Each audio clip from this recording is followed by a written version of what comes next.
Estamos en contacto ya con Lía Fernández, ella es integrante de Ulises Unidos. Bienvenida, Lía, un gusto tenerte en Modo País. Se nos congeló la imagen, debe ser el único lugar donde haya frío. Ahí nos ves mejor, Lía. A ver, a ver, ¿me escuchás? Sí, sí, perfecto. ¿Ustedes? Perfecto. Te estamos viendo, escuchando, ahora la conexión se estabilizó, así que podemos arrancar la nota. Lía, cuando una persona es detenida por haber cometido un delito, bueno, para la sociedad es una garantía que esa persona sea recluida durante un tiempo hasta pagar su pena.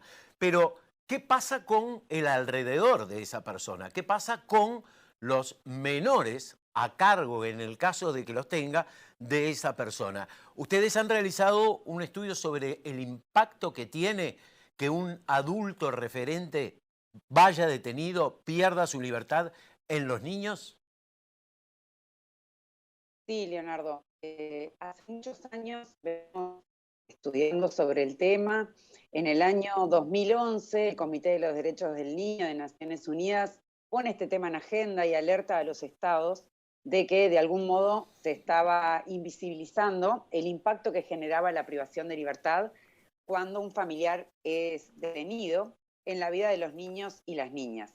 En ese sentido, desde Ulises Unidos y junto a otras organizaciones de la región, de América Latina y del Caribe, hemos intentado a lo largo de estos años poder producir conocimiento tomando como insumo central la voz de los propios niños, niñas y adolescentes que viven cotidianamente esta realidad. Ujú. Por lo tanto, los materiales que hemos producido, tanto producción de conocimiento escrito como también producción audiovisual, tiene como fundamento central la historia que nos traen los propios niños y niñas en relación a lo que ellos sienten cuando un familiar significativo es privado de libertad.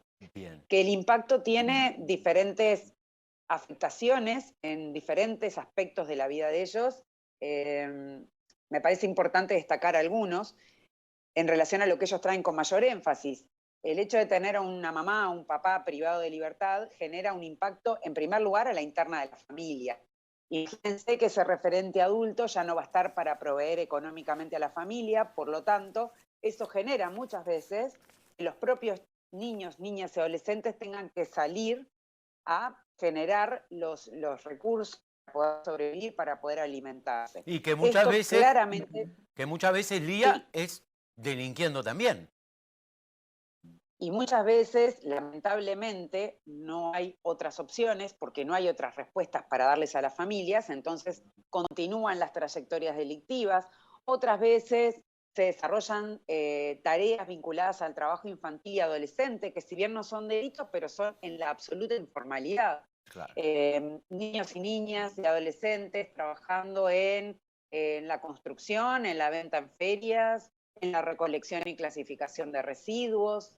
Y ahí me gusta detenerme también en un componente que tiene que ver con una perspectiva de género y que es muy invisible y que tiene que ver con las niñas y adolescentes, mujeres, que quedan dentro del hogar. Cuando un familiar es privado de libertad y queda de repente la mamá o una abuela al cuidado de los chicos, esa adulta tiene que salir a trabajar y las adolescentes se quedan muchas veces al cuidado de sus hermanos más pequeños o desarrollando tareas del hogar. Y esto afecta directamente el desarrollo de los niños, niñas y adolescentes. Muchas veces tienen que desertar del sistema educativo, muchas veces tienen que dejar sus actividades de tiempo libre y recreación porque tienen que asumir roles adultos, cuando en realidad, como ellos mismos dicen, no han cometido ningún delito. Sin embargo, todo lo que impacta el encarcelamiento de ese adulto afecta en cada uno de ellos y de ellas. Ujú.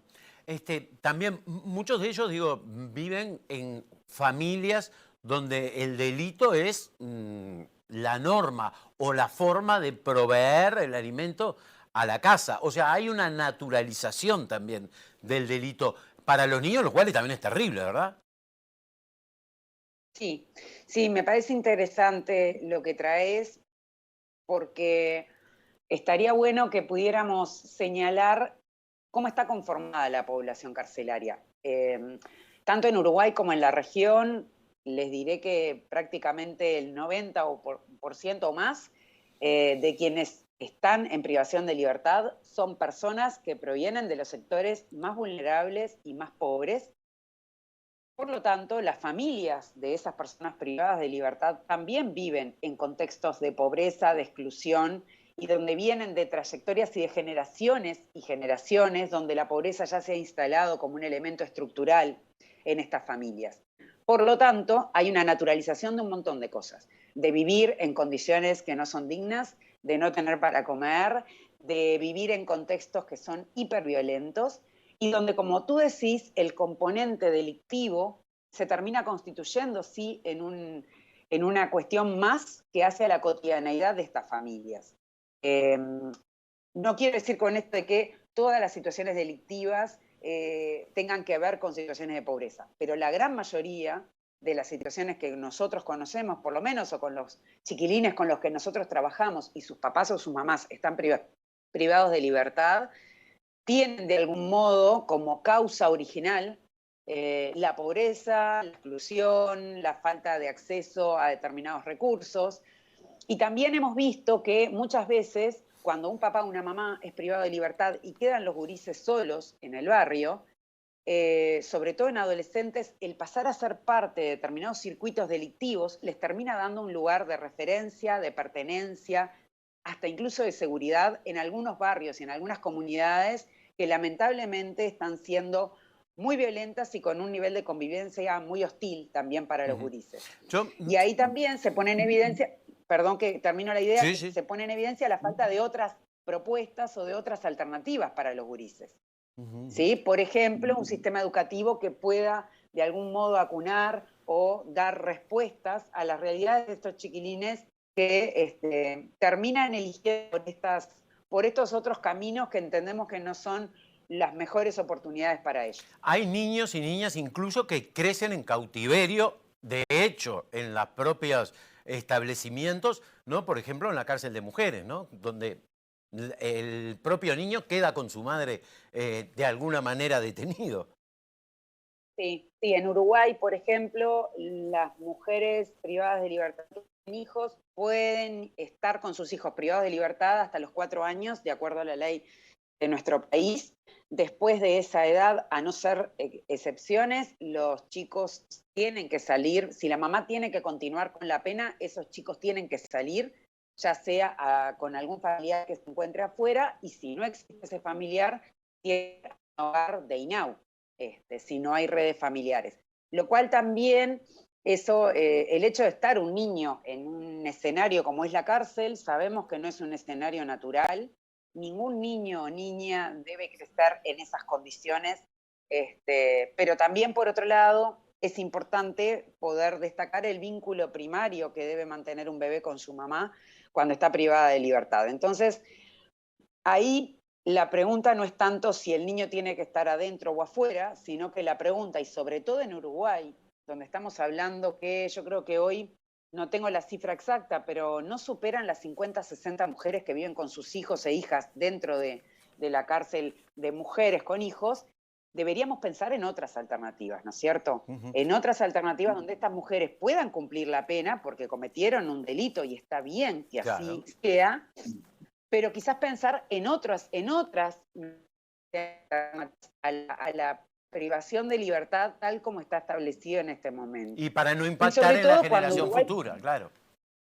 Totalmente, Bien. totalmente. Lía. Acá creo que es importante eso, lo que tú decías, tener en cuenta el interés superior del niño y de algún modo poder contemplar que el delito que comete una persona adulta impacta mucho más allá Sin duda. de la propia persona que está privada de libertad. Sí, Lía, para redondear, con estos elementos, ¿qué se piensa hacer? ¿Cuáles son las expectativas que tienen Ulises Unidos? Nosotros venimos trabajando hace muchos años, siempre de forma colaborativa, con el Ministerio del Interior, con el INAU como órgano rector de las políticas de infancia. Es un tema que nos compromete porque trabajamos con muchos gurises y gurisas en el norte de Montevideo que viven esta situación, la realidad.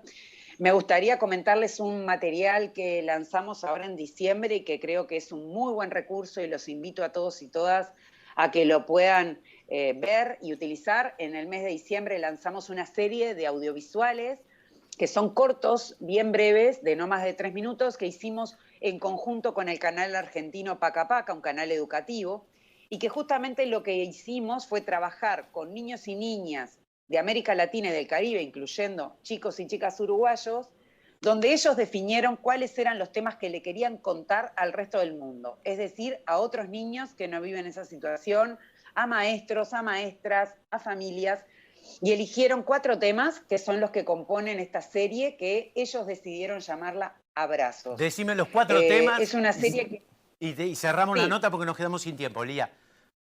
perfecto. El primer tema que refiere a los roles adultos que tienen que asumir los niños y niñas. El segundo tema, el estigma que viven en los barrios cuando son el hijo de. Tercero, la discriminación que sufren en los centros educativos. Y cuarto, las visitas a los centros penitenciarios.